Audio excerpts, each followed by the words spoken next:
huli or nag-address. So, ang ibig sabihin nun, huwag mong hulihin. Yes, Your Honor. Okay. So, yung maluwag pala, sa affidavit mo, huwag hulihin. Opo. Maliwanag? Opo, Your Honor. Okay. Pwede bang malaman, kung maalaala mo pa, saan ang gagaling ang mga shipment nung tatlo? Ni na Michael Yang, Duterte at Atty. Max Carpio. Kinayang ko. Malimit po, Your Honor, China. Sa Sabi, China. ko lang. sa China. Mute ko lang. Kung tatanungin po natin ang customs, kung meron pa silang records ng mga ito, meron pa kaya record? Your Honor, kahit 6 na taon na pa akong wala sa customs, tingin ko may fine sila. Hindi ko mawawala ang fine ng customs. May records po yun. Siguro naman may mga lockbook kayo doon sa customs. Opo po, Your Honor. At saka computer. Lalabas po ba doon yung pangalan ni Mr. Nilo Abillera?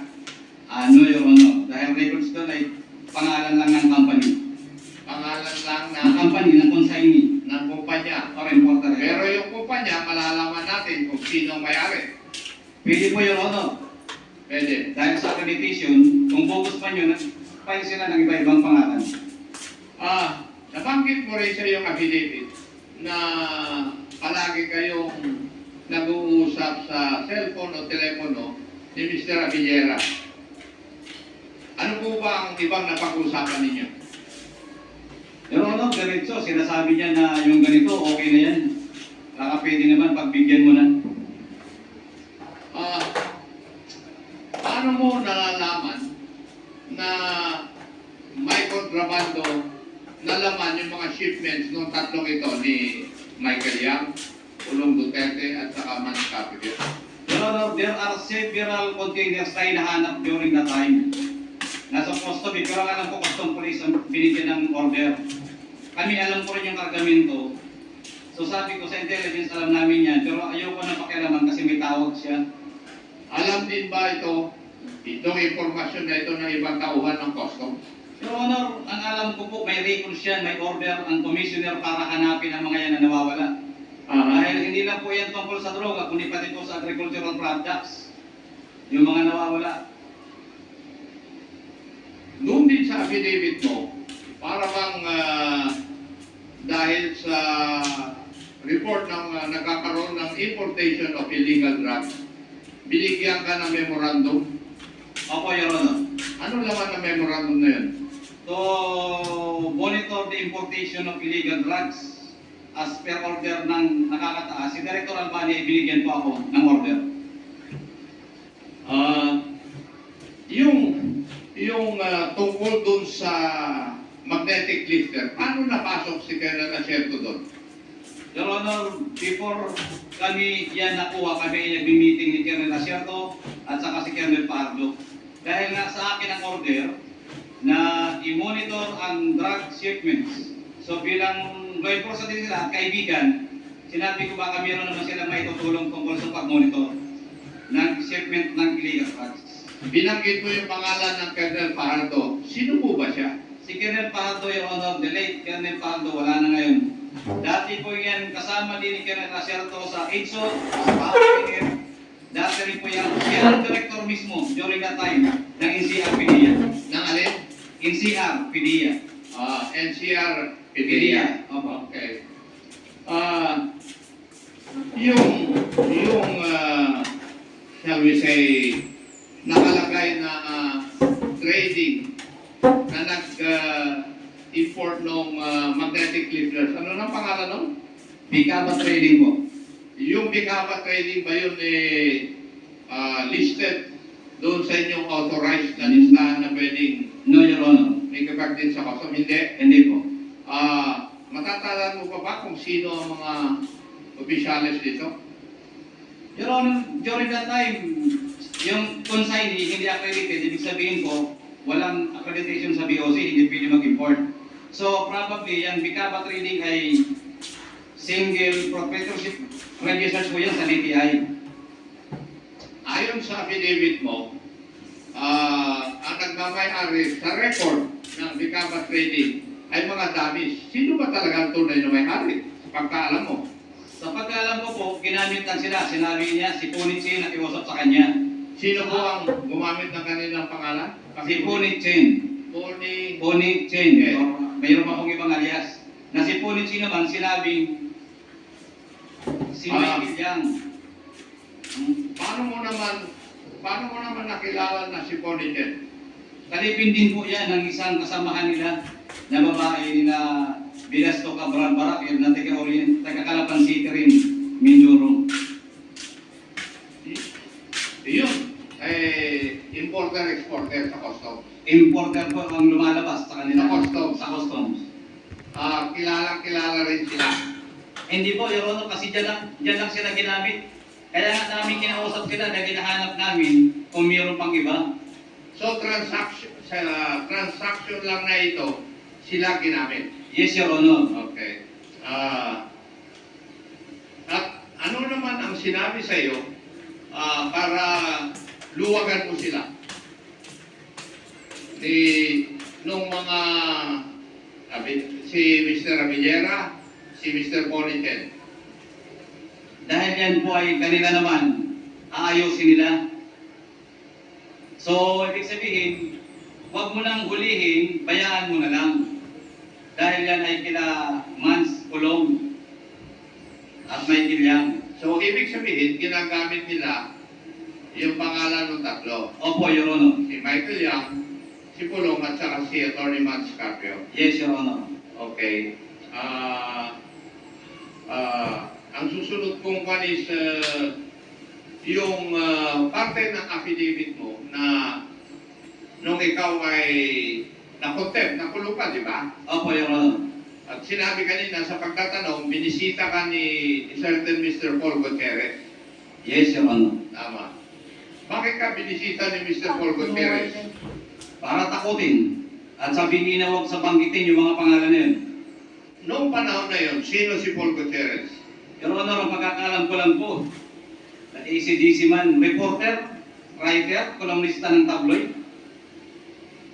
Reporter at writer nakakapasok doon sa detention cell mo para takutin May ka. kasama po, na empleyado ng Blue Ribbon Committee. Ano? May kasama. May kasamang staff ng Blue Ribbon Committee ng Senado. Nanumpa ka, Opo. Mr. Guban. Ang bumisi ka sa iyo, si Mr. Paul Gutierrez, para takutin ka at kasama staff ng Blue Ribbon ng Senate. Yun po ang nagpakilala mo na yung staff ng Blue Ribbon, yun ang pumatok at nagsabing Blue Ribbon to. Kaya saka po sumunod pumasok, pagbukas ko, yun pala ay nandoon sa Paul Gutierrez. Matatandaan mo ba kung sino yung mga staff ng Senate na yun, ng Blue Ribbon? Isang babae na po yung Rodor, hindi ko na matandaan yung pangalan, pero sa kamukha, baka makita ko pa. Tatandaan ko pa. Yung pang pinagpulungan sa iyo, may CCTV. Your Honor, sa baba, kaya nga po, sabi ko baka pwede ma-request. Yung parking ng Senado, alam ko may CCTV. So, eto po, Your Honor, na sana madala. At si Paul Gutierrez, the whole hearing ng Blue Ribbon, nandun yan. Yung pagbisita sa iyo ni Mr. Paul Gutierrez at takutin ka, ang sinabi ba sa iyo, i-implicate po si Colonel Asher? No, Your Honor. Ano ang sinabi sila? Sinabi lang na huwag mong babanggitin yung mga pangalan na yan. Huwag mo banggitin ng pangalan ng tatlo. Okay, paano naman nagamit si Mr. Paul Gutierrez? Meron ba siyang amo? Sabi niya, si Benny Antiporda. Siya din na nagsabi na kaibigan ni Michael Yang, si Benny Antiporda, treasurer or secretary, officer sa National Press Club. Sa kanya po yung nanggaling yun. Si Paul Gutierrez ang nagsabi nun. Yes, Your Honor. Nabanggit ko rin kanina, narinig ko yung pangalan ng isang Benny Antiporda. Opo. Ano naman ang parte ni Benny Antiporda dito sa Salaysay? Bilang media man at boss, kaibigan Ako lang po. ni Paul Gutierrez at kaibigan nila Paul Yang, Michael Yang at ang nila Kulong. Si Paul Gutierrez din ang nagdagdag niyan. Siya ang nagkasabi ng mga kaibigan niyan, Malacanang yan. Siya po din ang nagsabi, kaya na-confirm ko mismo galing sa bibig niya. Okay. Mr. Chair, Kasi may COVID na hasabi mo. wala na po kung may tatanong muna dito sa resource person na ito. Baka sa susunod na hearing natin. Thank you, Mr. Chair. Thank you, Chairman Ako. The next to sama dito sa trabaho mo. Kasi nag-iisip lang ako, bakit ikaw ang kailangan kinausap?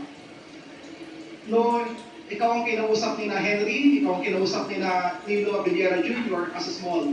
Ano po ba yung nagkapaloob doon sa role mo? Ano po ba yung meron ka para kausapin kanila? Your Honor, during that time po, I was already designated as the OIC Chief ng CIS, Bureau of Customs, Port of Manila. Then during that operation, ako rin po, Your Honor, na halos team leader na nagre-represent sa Bureau of Customs. May kapangyarihan, may otoridad ka para i-release ang isang shipment. Tama ba? Yes, Your Honor. So, kapag kinausap ka nila, binanggit mo po rito na luwagan mo, sabi ni Small sa'yo, sa paragraph 4, always talk to me over the phone and sought my help in the release of your shipments, to which I acceded. Meron po ba silang, ano po yung kapalit kapag kinakausap ka nila? Isang pakiusap lang po ba yun o meron silang offer or anything para pumayag ka dun sa kailang request? Sakali? Konting suhol Nah, wala ninyo. para luwagkan. Pero sabi ko ba, hindi ko namin yan tinatanggap dahil Wala, ang information at napakalaki at hindi rin bagay na dapat gawin. So pakikisama na lang ang ginagawa namin. Okay. So, ibig sabihin, niluluwagan mo, pumapayag Yan. Kaya nang humarap na raw siya sa pagdinig, ibang tao ang kanyang itinuro. For fear that my son and other members of my family will be killed, including myself, I testified during the hearing on October 30, 2018, and instead of appointing naming Pulong Duterte, Manskype, Carpio, and Michael Yang as the owners of the shipment. Based on the intelligence reports we gathered, I pointed to Colonel Acerto as the one who was not. Opo, Your Honor. Congresswoman Gary, your time is up. Okay, let me wrap up, Mr. Chair. Mr. Chair, nasabi mo kanina nung ikaw ay nagbibigay ng iyong affidavit na madaldal si Michael Yang. Tama po ba? Madaldal? Hindi po, si Abellera. Si Abellera madaldal. Okay. Sa pananaw mo, si Michael Yang ba, kung hindi siya ginawang Presidential Economic Advisor, ay magkakaroon ng ganitong impluensya o hindi? Your Honor, kahit hindi siya gawin dahil may provision siya sa kay Pulong. So magkakaroon ng impluensya pa rin sa Bureau of Customs dahil yun ang negosyo nila. Nagkaroon po tayo ng celebrated na war on drugs. Ang narinig niyo po ito sa mga balita. Sa pananaw niyo po ba, bilang isang mamamayan